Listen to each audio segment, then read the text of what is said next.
հետաքրքրված եք պատասխանով։ Լսեք։ Ձեր կուսակցության մի այլ գործընկեր, օգոստոսի ստորագրումից հետո ասում էր, ես համաձայնագրի մեջ Միջանցքի մասին դրույթ կա։ Մենք ինչ արեցինք, հրապարակեցինք տեքստը, կարդաց այդ մարդը տեքստը եւ ասեց, ստեղ չկա, բայց այն հուշագրում, որ ստորագրել են ենթակառուցվածքների մասին, ընդեղ Միջանցքի մասին ձևակերպում կա, Միջանցքը ընդեղ կա։ Ինչ արեցինք մենք։ Հրապարակեցինք նաև այդ հուշագրի տեքստը եւ իհարկե ինչ բնականաբար պարզվեց որ այնտեղ էլ չկա Միջանցք հիմա դուք կանգնած այդտեղ խոսում եք Միջանցքի մասին հերիքա խափեք Հայաստանի Հանրապետության ժողովրդին Հայաստանի Հանրապետության տարածքում արտատարածքային Միջանցք չի ստեղծվել մեր կառավարությունը երբեք այդպիսի պնդման չի համաձայնվել այդ ձեր երազանքն է ձեզ ուղարկողների երազանքն է Այմարդ, ես իմ ստորագրածը չգիտեմ, չգիտեք ոնց որ պարզվում է, չգիտեք, ուզում եք հիմա ապացուցեմ, որ չգիտեք։ Դեմագոգիան էլ չափ ու սահման կունի։ Լսեք, ես փաստաթղթի վրա եմ ժողովուրդ, մի հավատացեք այս մարդուն, մի հավատացեք Ուրեմն լսեք, բացեք կարդացեք։ Գրանադայի հայտարարությունն է, որտեղ գրված են սկզբունքները, թե ինչ սկզբունքներով են կարգավորվելու հաղորդակցության հարցերը։ Գրանադայի։ Հստակ նշված են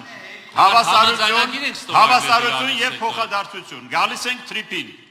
Սկզբունքները, որոնց հիման վրա լուծվում է հաղորդակցությունների հարցը։ Դու Գրանադայից հետո տեղի ունեցած զարգացումների մասին տեղյակ եք։ Վաշինգտոնում ստորագրված Եթե ուզում եք լսեք, մի քիչ ամփոփ։ Չէ, հերիքա խափեք մարդկանց։ Լսեք, ես թրիփն եմ հիմա ցիտում։ Լսեք։ Այն, ուրեմն ցիտում եմ այն սկզբունքները, որոնց հիման վրա կարգավորվել այս հարցը։ Սուվերենության հարգում տարածքային ամբողջականություն եւ Հայաստանի Հանրապետության յուրիսդիկցիա։ Փոխադարձության հարց ընդհանրապես չկա։ Փոխադարձությունը բերել են մի նախադասություն հետո Դեվիդ Կոպերֆիլդի մի հատ բան են արել։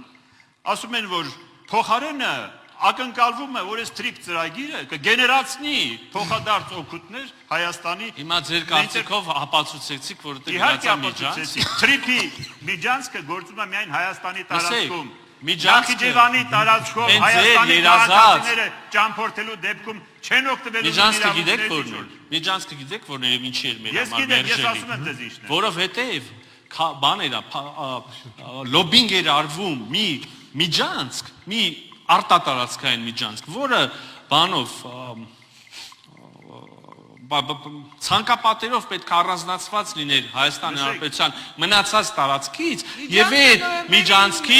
եւ այդ Միջանցքի անվտանգությունը եւ վերահսկողությունը պետք է հանձնված լիներ երրորդ երկրի։ Չի եղել դա, դրա համար եք դուք վատ զգում, չի եղել, չի լինելու, մոռացեք։